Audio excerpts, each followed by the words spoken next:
শুভ সকাল, কেমন আছো সবাই? আশা করি সবাই ভালো আছো আর সুস্থ আছো। সরি বলে নিচ্ছি সবার প্রথমেই, কারণ আজও ভিডিওটা দিতে অনেকটাই দেরি হয়ে গেল। এই যে সবে এখন বাজে 5টা, বসে আমি ভয়েস দিচ্ছি।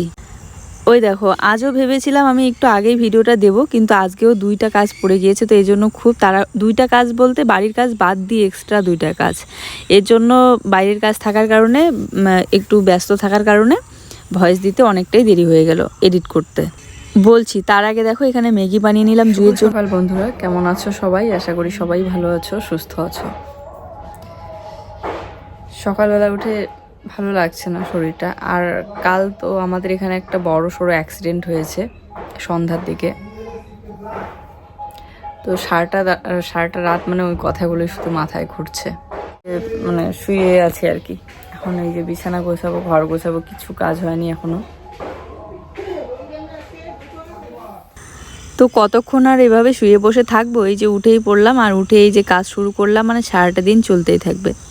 রান্নাঘরের আমার পরিস্থিতি তো তোমরা প্রত্যেক দিন একটু একটু করে দেখতেই পাচ্ছ। কাজ একদিনে হচ্ছে না, অল্প অল্প করে এগোচ্ছে। আর হ্যাঁ, আজ যে দুটো কাজ ছিল, একটা হচ্ছে জুয়ের 5 বছরের ইনজেকশন, আর 2 নম্বরে হচ্ছে আমার ভোটার লিস্টের নাম না আসার কারণে ছোটাছুটি। এই জন্য সারাটা দিন এদিকেও ব্যস্ত ছিলাম। তো মানে ভয়েস দিতে একটু দেরি হলো। ওই কাজগুলো না আজ করব কাল করব করতে করতে মানে দেরি হয়ে যায় অনেক। আর এই কাজগুলোতে সবসময় দেরি করতে নেই, যেহেতু মানে ডকুমেন্টসের কাজ। যাই হোক, মশারিটা খুলে এক কোনায় রেখে এই যে ব্ল্যাঙ্কেটগুলো এখন ভাঁজ করে নিচ্ছি। প্রায় গরম পড়েছে, কিন্তু এখনও আমার 2টা ব্ল্যাঙ্কেট লাগে। রাতে করে ব্ল্যাঙ্কেট না নিলে আমার ঘুমই আসে না। রাতের বেলাটা হালকা ঠান্ডাও লাগে, আবার মাঝে মধ্যে মাঝরাতে খুব গরম লাগে, তখন আবার পা দিয়ে মানে ফেলে দেই ব্ল্যাঙ্কেটগুলো। কয়েকদিন চললো বৃষ্টি, এখন আবার কয়েকদিন ধরে একটানা রোদ হচ্ছে। হ্যাঁ, আবহাওয়াটা এরকম থাকাটাই ঠিক আছে আসলে। ওই কয়েকদিন রোদ, তারপরে কয়েকদিন বৃষ্টি, তাহলে গাছগুলোরও উপকার হয়। আর না হলে একটানা বৃষ্টি হলে গাছের পাতাগুলো কেমন মানে ধসা ধরে যাওয়ার মতো হয়, প্রচুর নষ্ট হয়ে যায়, কারণ জল জমে থাকে। ভাবছি আর কয়েকটা ওরকম ঝুড়ি নিয়ে এসে কিছু গাছ সরিয়ে আলাদা জায়গায় করতে হবে, কারণ এক জায়গায় অনেকগুলো করে গাছ হয়ে গিয়েছে, এই জন্য বাড়তেইছে না আমার মনে হয়। আজ সকালবেলায় এই ঘরের কাজে ধরলাম মেয়েকে খাবারটা বানিয়ে দিয়ে, কারণ ঘরের কাজটা কমপ্লিট হলেই তারপরে আমি রান্নাঘরটাতে ধরবো। সেই কয়েকদিন ধরে ভাবছি গোছাবো, কিন্তু গোছানো আর হচ্ছে না, কারণ এত কিছু একসাথে বের করা হয়েছে, দেখেই না মাথাটা একদম ঘুরে যায়। আর তার উপরে ট্রাঙ্কটা দেখতে একদম ভালো লাগে না, তাই ট্রাঙ্কটা তো সরাতেই হবে যদি বেড়া দিতে হয়। আর বেড়া দেওয়ার পর ভিতরে রাখা একদম আবার সেই হিবিজিবি হয়ে যাবে, জায়গাই থাকবে না বেশি, তাই বাইরে বের করে রাখলাম। ভাবলাম ট্রাঙ্কটা বাবাদের ওই পাকা ঘরটাতে রাখবো, কিন্তু তারপরে ভাবলাম যে না, কারণ ওই পাকা ঘরের মধ্যে ইটের উপরে যেহেতু খাটগুলো রাখা হয় না, তো খাটটা নিচু থাকে অনেকটা, তখন জিনিস বের করতে আবার অসুবিধা হবে কোনো কিছু প্রয়োজন বললে। এই জন্য আমাদের খাটের নিচটাতে যেহেতু ইট দেওয়া আছে ডাবল করে, তো বের করতে সুবিধা হবে। তখন এই যে ওখানে নিয়ে গিয়েও পরে আর ভেবেচিন্তে রাখলাম না, তারপরে আমাদের খাটের নিচটায় রেখে দিলাম। তাহলে এই যে জিনিসগুলো রাখতেছি, এই জিনিসগুলো আবার প্রয়োজন পড়লে তখন বের করতে সুবিধা হবে। এদিকে আবার এক সাইডটা হয়ে গিয়েছে হালকা ফুটা, মানে জং লেগে ওটা ভেঙে গিয়েছে। ওই জায়গাটা দিয়ে যদি আবার ইঁদুরে ঢুকে বাচ্চা দেয়, তাহলে তো একদম শেষ, সব জামা কাপড় গেল। এগুলো ব্যবহার করা জামা কাপড় যদিও বা না, সব পুরানা নাইটি, সুতি কাপড়, মানে নাইটিগুলো তো সুতি কাপড়ে, তো কখন এগুলো প্রয়োজন পড়ে। কোনো সময় এমন হয় যে একটু হাত কেটে গেলেও ওই পুরনো যে ন্যাকড়া ট্যাকড়া থাকে, এগুলো খুঁজেই পাওয়া যায় না হাতের কাছে। তো এই জন্য একদম যত্ন সহকারে রেখে দিলাম, কারণ সব কিছু ব্যবহার করাই থাকে, যদি পুরনোগুলো ফেলে দেওয়া হয়, তাই ট্রাঙ্কটার ভিতরে রেখে দিলাম। আর বললাম না, ওই ঘরে খাটের নিচে রাখতে চাইলাম, তারপরে ভাবলাম যে না, খাটটা তো নিচু থাকে, যেহেতু ইটের উপরে রাখা নেই। এই যে আজ একটু জামা কাপড়গুলো পুরনো বের করে ট্রাঙ্কের ভিতরে রাখতে গিয়ে দেখি জুয়ের একটা পুরনো বালিশ ছিল অনেক দিনের, সেই ছোটোবেলাকার। আর এই বালিশের তুলাগুলো ছিল একদম খাঁটি তুলা। তুলাটা অনেক দিনের পুরানা, একদম কালারটাও নষ্ট হয়ে গিয়েছে, কিন্তু যেহেতু খাঁটি তুলা, ফেলে না দিয়ে আমি একটু শুকিয়ে নিলাম। বর্তমান জুয়ের যে বালিশটা আছে ওটাতে তুলা অনেকটা কম, তো এই জন্য এই তুলাগুলোর সাথে মিক্স করে ভরে দেব। আর খাটিয়াটা বেরোলো, যেহেতু ট্রাঙ্কটা এখন খাটের নিচে রাখলাম, তো খাটিয়াটা একটু ধুয়ে নিচ্ছি। আর আমাদের ঘরের সামনে মানে বারান্দাটার সামনে যদি রাখা হয়, রাতে যখন আমি মাটির উনুনে রান্না করব, এখানে ও বা জুই যখন থাকে তো বসে থাকতে পারবে, বা যে কেউ বসতে পারবে আর কি। আর খাটিয়াটা অনেক মজবুত, দেখতে ছোট হলে কি হবে, এর উপরে যদি উঠে লাফানো যায় তবুও কিন্তু এত সহজে ছিঁড়বে না, কারণ লাইলন দড়ি দিয়ে বানানো তো। আজকে দেখো বাড়িতে এত কাজ, কিন্তু আমার ভিডিও বেশি একটা করা হয়নি, তো এই জন্য আজকের ভিডিওটা অনেকটা ছোট। কেননা প্রত্যেকটা কাজ যখন কাজে মন দেই তখন মনে হয় যে কাজটাই আগে কমপ্লিট করি। ছোটোখাটো অনেক কিছু জিনিস ধোয়াধুয়ি করলাম, তার উপরে অনেকেই কমেন্ট করে বলেছো যে বস্তার মধ্যে এভাবে চাল রেখে খেতে নেই, প্লাস্টিকের একটা বালতিতে রাখতে। তো বালতি তো আমার অনেক দিন ধরেই ছিল, তো আজ ভাবলাম চলো বালতিতে চালটা ভরেই রাখি। পুরো একবারে বস্তাটা তুলে ঢেলে দেওয়ার মতো দম আমার নেই, তাই এই দেখো একটু একটু করে গ্লাস দিয়ে আমি ভরে নিচ্ছি চালগুলো। চালটা আনা হয়েছে মোটামুটি 2 দিনের মতো হয়ে গেল। এখন আবার এই যে কুকুরগুলোর যে অত্যাচার, দল বেঁধে একদম যুদ্ধ করতে করতে চলে আসে ঘরের সামনা পর্যন্ত, তো এই জন্য ভয় লাগে কোন সময় চালের বস্তাটা ফেলে দিবে, তাই ভরেই রেখে দিলাম এক সাইড করে। আর রান্নাঘরটা কমপ্লিট হলে মোটামুটি অনেক কিছু জিনিস রান্নাঘরটার মধ্যেই রাখতে পারবো। অনেকেই কমেন্ট করে জিজ্ঞাসা করেছো যে ওই সাইডটা তো নেট দিয়ে করলে, এই সাইডটাতে কি ঘিরবে না? না, এরকমই থাকবে, ঘেরা হবে, আজকেই ঘেরা হবে, সেটা তোমরা দেখতেই পারবে। তার জন্য ভিডিওটা প্রথম থেকে শেষ পর্যন্ত দেখো। আর রান্নাঘরের টিনগুলো যেহেতু অনেক দিনের পুরনো আর কালো হয়ে গিয়েছিল, তাই ভাবছি আজ একটু কালার করব। আর আমার রান্নাঘরটাতে সাদা রং করার কথা শুনে 2-1 দিদিভাই বলেছে যে রান্নাঘরে সাদা রং করাটা করার থেকে অন্য রং করলেই ভালো হবে। হ্যাঁ, অন্য রং করলে ভালো হবে, তবে সাদা রংটা এই জন্য আমি সিলেক্ট করেছি কারণ সাদা রংটাতে কি হয়, ব্রাইট দেখা যায়। এর আগে আমি নীল রং করেছি আমাদের ঘরে, পিঙ্ক কালারের করেছি, কিন্তু ওই দুইটাতে না একটু ডার্ক হয়ে যায়, তো এই জন্য ভাবলাম যে না, এবার সাদা রংটাই করি। তাই যে রংটা গুলিয়ে নিয়ে আগে কিন্তু আমি কেরোসিন তেল দিয়ে করেছি আমার যে ঘরটাতে রং করেছি, এবার কেরোসিন না, এবার অন্য কিছু দিয়ে করছি। তো এবার বাজারে যে তেলটা পাওয়া যায় রং করার জন্য, তারপিন নাকি, ওই তেলটা দিয়েই কিন্তু আমি রংটা গুলিয়ে নিয়েছি। আর তারপরে এই যে ব্রাশ দিয়ে করছি। রং করতে তো আমার ভীষণ ভালো লাগে। এই রংটা চাইলে জুয়ের পাপাও করতে পারতো, কিন্তু ও করতে গেলে অনেকটা সময় লেগেছে। আমার একটু স্পিডটা বেশি, তাড়াতাড়ি করে ফেলি। এই যে রং করতে ধরলাম, প্রায় 2:30 দুপুর চলে গেল রং করতেই। তবু রং করার পর ভালো লাগছে বলো? দেখতে দেখো একদমই অন্যরকম লাগছে।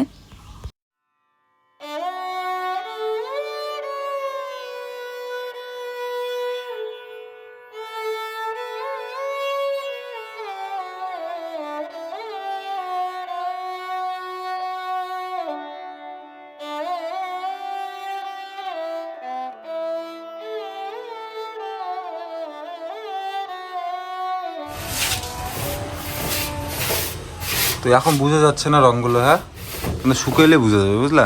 যে কোনো রং বলো আর কুর্তি বলো, প্রাইমার বলো, শুকাইলে বোঝা। প্রাইমার ছাড়াই কিন্তু আমি এমনিতেই করছি। কি দেওয়া আছে নেল দিয়ে আমি রং করে না, আদি ভিতর দিয়ে না লাগে না।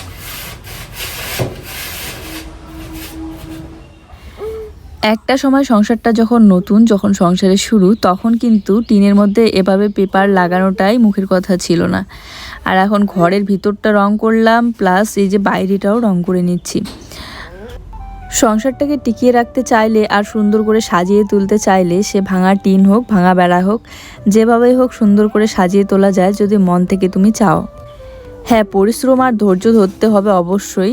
একটু ধৈর্য না ধরে যদি তুমি তাড়াহুড়ো কোনো ডিসিশন নিয়ে নাও যে আমার দ্বারা হবে না, আর তাহলে তো হবে না সত্যিতেই। এবারে তুমি যদি একটু ধৈর্য ধরো, তাহলে কিন্তু অবশ্যই হবে। আর যদি পরিশ্রম করো, জুই যখন অনেক ছোট তখন কিন্তু আমি দিন রাত পরিশ্রম করেছি ইউটিউবে কাজ করে। এইগুলো তো সংসারেরই কাজ, তোমাদের সাথে শেয়ার করি, যতই নিজের সংসারের কাজ হোক না কেন। এই ভিডিওটা সারাটা দিন কাজ করা, শ্যুট করা, প্লাস রাতে কিন্তু এই যে বাচ্চাকে ঘুম পাড়িয়ে রেখে এডিট করেছি। কারণ জুই তখন অনেক ছোট ছিল আর জুইয়ের বাবাও বাড়িতে ছিল না অনেক দিন পর্যন্ত, তো তখন দিনের বেলা তো বাচ্চা নিয়ে এডিট করা অসম্ভব ব্যাপার। ছোট বাচ্চা বুঝতেই পারো, সারাক্ষণ কোলে নিয়ে থাকতে হয় আর ঝামেলা করে। এখন তো বড় হয়েছে, এখনও বুঝে, যদি বলি শোনো আমি এখানে এডিট করছি, ডিস্টার্ব করো না, তাহলে করে না। আবার ও খেলার ধান্দায় থাকে সারাক্ষণ। যাই হোক, এই যে আবার একটু করে রং গুলিয়ে নিচ্ছি আর অর্ধেকটাতে করে করছি, সবে হাফ বেড়াটাতে হলো। এবারে এই সাইডে যতদূর পর্যন্ত বাঁশটা আছে ততদূর পর্যন্তই আগে করি, তারপরে যদি রংটা বাঁচে তাহলে তার উপরটাতেও করে দেবো। আমার মনে হয় না উপরটাতেও হবে, কারণ বেশি বড় রঙও নিয়ে আসিনি, একদম ছোট দেখে নিয়ে এসেছে। বড়গুলোর দাম অনেক বেশি, আর এইটুকু রঙের দাম কিন্তু 300 টাকা। তাহলে ভাবা যায়, আর অল্প একটু করতেই রং শেষ হয়ে যায়। কেরোসিন তেলেরও যা দাম, যদি তেল দিয়ে করা যায় তাহলে কিন্তু অনেকক্ষণ পর্যন্ত করা যায় রংটা, একটু বেশি করে তেল দিয়ে পাতলা করে। আগেকার দিনে কেরোসিন তেল সবার ঘরে ঘরে কত পরিমাণে ছিল, কারণ রেশন থেকে দিত, কিন্তু এখন আর তো সবাই কারেন্টের লাইট ব্যবহার করে, এই জন্য কেরোসিন তেল দেয়ও না। তো চলো এই দিকটা রং করলাম, নিচের একটু জায়গা বাকি আছে, আর ওই দিকটা এখন করছি। বাইরেটা করতে হবে, নাহলে বাইরে থেকে দেখতে ভালো লাগবে না। আর এই সবুজ রংটা অনেক পুরানো হয়ে গেছে না, এখন অর্ধেকটা যদি সাদা করি অর্ধেকটা সবুজ ভালো লাগবে না, এই জন্য এই দিক থেকে হাফ সাদা করব আর হাফটা সবুজে থাকবে, যেটুকু আছে।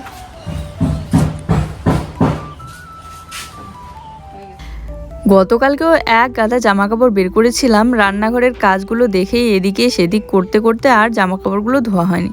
তার মধ্যে সার্ফও বাড়ন্ত ছিল, তো আজকে এই জন্য সকালবেলা উঠেও সার্ফ নিয়ে এসে দিয়েছে, কিন্তু এই রং করা যতক্ষণ না হচ্ছে ওদিকে ধোয়াধুয়িতে লাগতে পারছি না।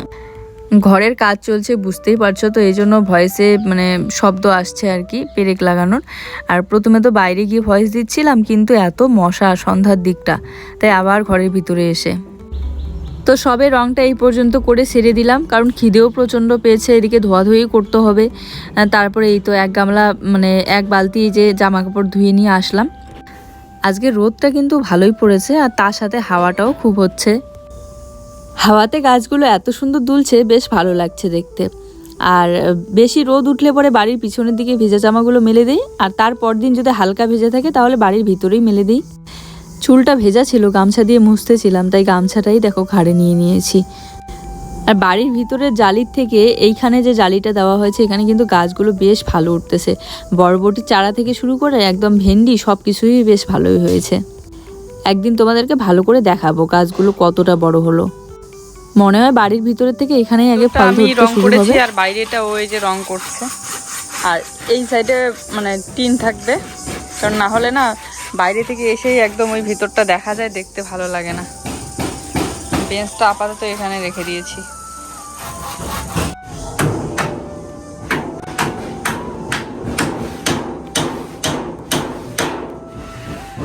তো তোমরা তো জানোই নতুন ঘরটা হইলে এটা মানে ভাঙা পড়বে, কিন্তু ওটা হতে অনেকটা দেরি আছে। এই জন্য আপাতত এই যে বাঁশ ঠাস দিয়ে, কাঠ ঠাট না দিয়ে বাঁশ দিয়ে বেড়া। এই দিকটাতে আমি রং করে নিয়েছি হাফ করে, আর এইদিকে হাফ করে।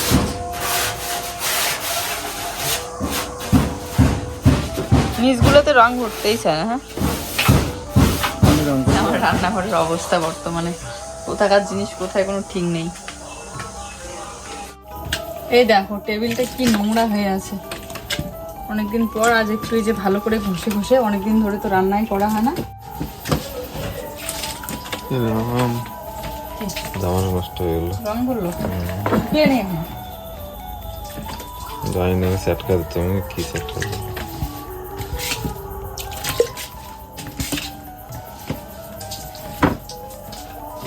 রাতের বেলা সময় পেলাম তো এখনই করে রাখতেছি। পরিষ্কার হবে, বেঞ্চটাতে প্লেন শিট লাগাইলে ব্যাস, আর দরজাটাতে লাগাইলে।